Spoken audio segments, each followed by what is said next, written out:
जम्मू कश्मीर से आज एक ऐसी तस्वीर सामने आई जिसने सरहद पार बैठे हुक्मरानों की रातों की नींद उड़ा दी। बीजिंग की बैसाखी पर टिके पाकिस्तान को वॉशिंगटन से ऐसा तगड़ा करंट लगा है कि इस्लामाबाद से लेकर रावलपिंडी तक सिर्फ और सिर्फ चीखें सुनाई दे रही। आखिर पाकिस्तान की बौखलाहट की वजह क्या है, देखिए जरा। This is an important part of India, and so I'm here visiting for the first time. It is an incredibly beautiful place, and so I'm thrilled to be here, thrilled to see this place. Srinagar में जब अमेरिकी राजदूत Sergio Gor ने जम्मू कश्मीर के मुख्यमंत्री उमर अब्दुल्ला से गर्मजोशी के साथ मुलाकात की, तो पाकिस्तान के प्रोपेगेंडा की आखिरी सांस भी दम तोड़ गई। बंद कमरों में दोनों नेताओं के बीच कश्मीर की तरक्की, आर्थिक सहयोग और भारी भरकम विकास के मुद्दों पर चर्चा हुई। लेकिन असली धमाका तो तब हुआ जब सर्जियो गोर ने कैमरे के सामने आकर वो सच बोल दिया जिसे पाकिस्तान दशकों से छिपाना चाहता था। अमेरिकी राजदूत ने साफ साफ लफ्जों में कहा कि जम्मू कश्मीर भारत का बेहद महत्वपूर्ण और अभिन्न हिस्सा है। Here knows I'm the U.S. ambassador to India, and this is an important part of India, and so I'm here visiting for the first time. It is an incredibly beautiful place, and so I'm thrilled to be here, thrilled to see this place. We just had a very good meeting, and we have some follow-ups that we hope to take back to Washington, back to Delhi. But a very warm, a very cordial, and we look forward to building this relationship forward. वो कश्मीर जिसे लेकर पाकिस्तान अंतर्राष्ट्रीय मंचों पर सालों से रोना रोता आया है, उसी कश्मीर की धरती पर जब अमेरिका की इतनी बड़ी शख्सियत के कदम पड़े तो इस्लामाबाद के पैरों तले जमीन खिसक गई। सर्जियो गोर का ये दौरा सिर्फ एक यात्रा नहीं बल्कि पाकिस्तान के मुंह पर वो तमाचा है जिसने उसके झूठे प्रोपेगेंडा की धज्जियां उड़ा कर रख दी हैं। इस दौरे के बाद अब पाकिस्तानी अवाम अपने हुक्मरानों को सरेआम कोस रही है। पाकिस्तान की सड़कों से लेकर टीवी स्टूडियोज तक आज हर जगह सिर्फ एक ही बात गूंज रही है कि भारत और अमेरिका का रिश्ता अब उस मुकाम पर पहुंच चुका है जिसे हिला पाना भी नामुमकिन है। इस्लामाबाद के हुक्मरानों की नींद उड़ चुकी है। रावलपिंडी के मिलिट्री हेडक्वार्टर में खौफ का सन्नाटा है। वजह है पाकिस्तान के अवैध कब्जे वाला जम्मू कश्मीर, यानी पीओजे, जहां की सड़कों पर उतरी लाखों की भीड़ अब सिर्फ आटे और बिजली के लिए नहीं चिल्ला रही, वो चिल्ला रही है पाकिस्तान से आजादी के लिए। पाकिस्तानी अवाम और वहां के थिंक टैंक खुद कबूल कर रहे हैं कि अगर इस मोड़ पर हिंदुस्तान ने पीओजे की मजलूम जनता को सिर्फ एक छोटा सा सहारा दे दिया तो यकीनन पाकिस्तान के नक्शे से पीओजे का नामो निशान मिट जाएगा। चौतरफा मार, दाने दाने को मोहताज अवाम और हुक्मरानों की चौखट पर दम तोड़ती उम्मीदें, ये आज के पाकिस्तान का कड़वा सच है, जहां भूख का तांडव है और सड़कों पर बगावत के शोले धधक रहे हैं। लेकिन पाकिस्तान में इसी बर्बादी के बीच सरहद पर भारत का कश्मीर विकास की नई इबारत लिख रहा है। घाटी में अमन और तरक्की की नई बयार बह रही है जिसे खुद अब पाकिस्तानी अवाम बयां कर रही है। नमस्कार, सवाल पब्लिक का स्पेशल एडिशन देख रहे हैं आप। आपके साथ मैं हूं Shweta Bhattacharya. PM cares fund का पूरा हिसाब किताब सरकार ने जारी किया तो विपक्षी खेमे में हलचल मच गई। कल तक विपक्ष पीएम केयर्स फंड को लेकर तमाम तरह के आरोप लगा रहा था। अब उसके पास नए सवाल हैं। कोई ये पूछ रहा है इतना ही खर्च क्यों किया, ज्यादा क्यों नहीं हुआ। कोई कह रहा है पीएम केयर्स फंड से स्कूल ही बनवा देते। तो अचानक आए पीएम केयर्स फंड के लेखे जोखे के पीछे की और अभी की कहानी है क्या, देखिए सर।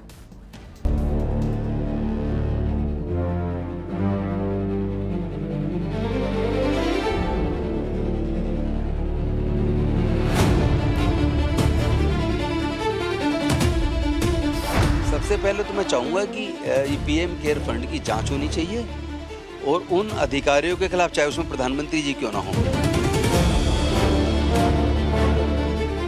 तो आने वाली सरकारों में पता चलेगा कि पीएम केयर फंड से देश की केयर हुई कि बीजेपी की केयर हुई। ये भी सबसे महत्वपूर्ण बात है।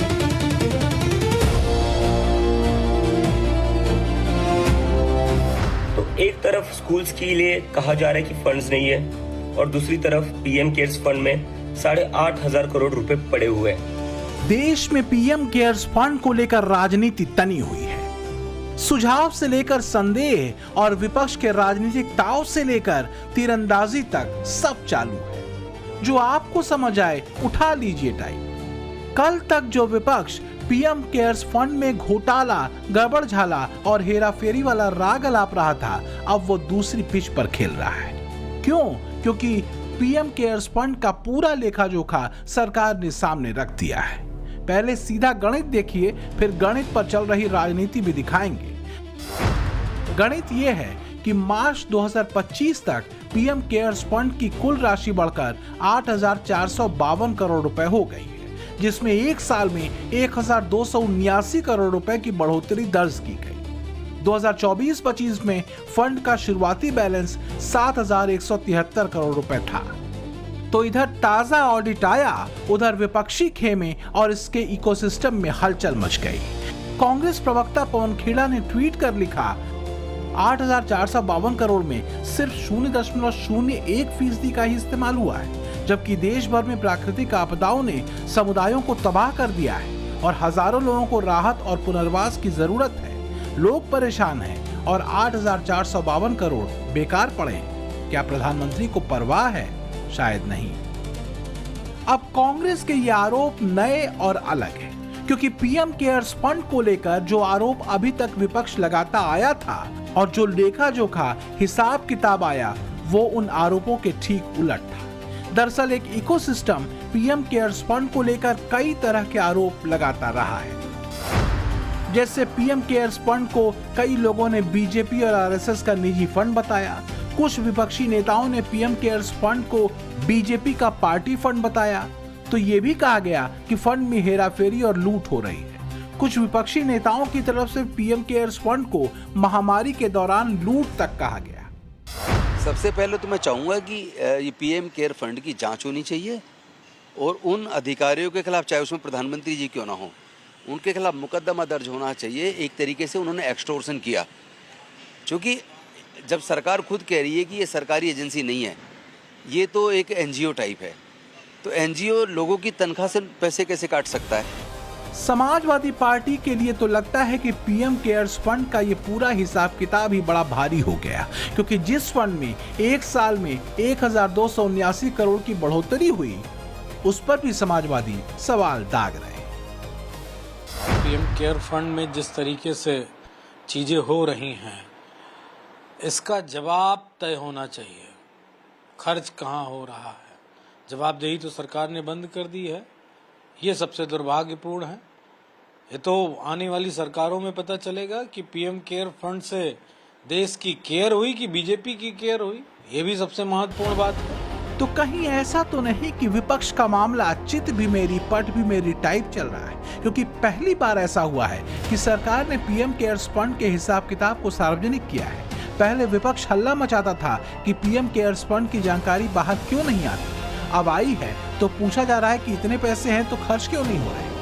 लोगों का विश्वास उस फंड से या तो कम हुआ है, क्योंकि लोगों को पहले जिस उद्देश्य से लोगों ने फंड दिया, तो उसमें वो समझा था कि इससे सार्वजनिक रूप से इसमें काम होगा और जो भी ज़रूरतें उसको पूरी की जाएगी, लेकिन ऐसा हुआ नहीं। कांग्रेस सवाल पूछ रही है कि जिस पीएम केयर्स फंड में हजारों करोड़ रुपए जमा हैं, उसमें से जनता की राहत के लिए कितना पैसा निकला। जब आपदा में देश को जरूरत है तो खर्च सिर्फ 0.01% ही क्यों हुए। कांग्रेस महासचिव और राज्यसभा सांसद रणदीप सुरजेवाला ने कहा, पीएम केयर्स या पीएम केयर्स नॉट, चंदा हजारों करोड़ का और खर्च चवन्नी भर। ये आपदा में सेवा नहीं बल्कि आपदा में अवसर की सबसे खौफनाक मिसाल है। तो खर्च कम क्यों हुआ, इस सवाल का जवाब छुपा है पीएम केयर्स फंड बनने के पीछे के उद्देश्यों में। दरअसल पीएम केयर्स फंड के 4 अहम उद्देश्य रहे। पहला, आपातकालीन राहत, किसी भी प्रकार की प्राकृतिक या मानव निर्मित आपदा जैसे महामारी के समय संकट से जूझ रहे लोगों की मदद करना। दूसरा, स्वास्थ्य ढांचा सुधार, देश में स्वास्थ्य सेवाओं, चिकित्सा सुविधाओं और फार्मास्यूटिकल संसाधनों का विकास करना या उनका आधुनिकीकरण करना। तीसरा, वित्तीय सहायता, यानी प्रभावित और पीड़ित आबादी को सीधे आर्थिक सहायता या अनुदान प्रदान करना। और चौथा, अनुसंधान को बढ़ावा देना, यानी खतरनाक आपदाओं या स्वास्थ्य संकटों से लड़ने के लिए जरूरी वैज्ञानिक रिसर्च के लिए फंड मुहैया कराना। अब जब सरकार की तरफ से जारी ताजा आंकड़ों में पीएम केयर्स फंड में 8,500 करोड़ से ज्यादा फंड होने का पता चला है, तो हाल ये है कि कॉकरोच जनता पार्टी के फाउंडर कह रहे हैं कि इस फंड का इस्तेमाल स्कूलों के लिए किया जाना चाहिए।